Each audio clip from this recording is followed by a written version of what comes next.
It is easily one of the most recognized and beautiful national parks in all of the U.S. And this year, Yellowstone celebrates becoming the first national park 150 years ago. You know about Old Faithful, you've seen the wildlife, and it's very popular right now because of the series Yellowstone. And joining us to share more about the celebration of this natural beauty, Diane Schober, the executive director of the Wyoming Office of Tourism, and a Native American artist, Robert Martinez. Thank you both for being here. Good morning. Morning. So if I'm not wrong, that's the sesquicentennial that you are celebrating, 150 years. 150 years. A sesquicentennial is a big word, but definitely worthy of celebration. Diane, you are right there next to Old Faithful for those who have never been to Yellowstone. Explain why it's such a special place. Well, Yellowstone, not only being America's first national park, but has been a special landscape since the beginning of time for peoples who have made this their sacred home to today's visitors who come through this area. Yellowstone's really an inspiration for so many things, but it has one of the largest collections of geothermal features. Half of the world's geysers and geothermal features are right here in Yellowstone National Park.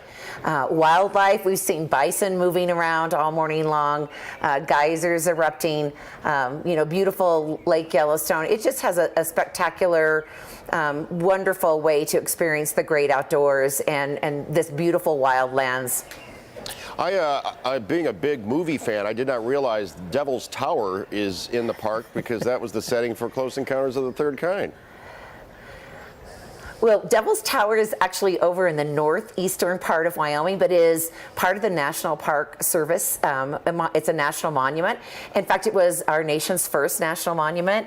And another great place, if you're planning a trip to Wyoming, you definitely would want to stop at Devil's Tower. You can hike around the base of the tower.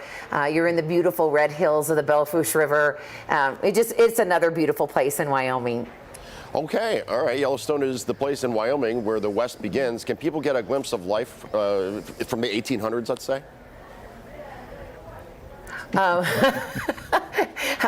Well, you could dress up and you could certainly be it. There's many things that are the same as they were that many years ago and many things that have changed. But I think the expression of so many of things that are indigenous to Wyoming can come through art and the partnerships with artists like what Robert is doing. Yeah, talk to us about that. As a part of the celebration, there's a Native American art event. Tell us all about that and your work, Robert. I'm from the Northern Arapaho tribe, and I'm also Chicano. I'm one of 6 artists from across the nation that are here showing at a Native American art market, showcasing and exhibiting our imagery from the past and present here at the Old Faithful Inn for the 150th commemoration. Yeah, Robert also designed a really beautiful poster for us too that you can find on our website at travelwyoming.com. Okay, and about the wildlife, I did see some of that depicted in the artwork that we just showed video of. What about the wildlife at Yellowstone? Well, there's lots of that, definitely. Being from and raised here in Wyoming, we're kind of used to wildlife, but visitors really have a good chance to see some great wildlife, the bison, elk, deer, bear, wolves. Yeah. Okay, where can people find more information if they want to visit Yellowstone? Go to travelwyoming.com. It's a great travel planning resource. We'll have suggested itineraries, possible routes that you could take to visit Yellowstone, opportunities where you can see artists like Robert on the Wind River Indian Reservation, all at travelwyoming.com. Okay, thank you both for spending some time with us today. Thank you. Thank you.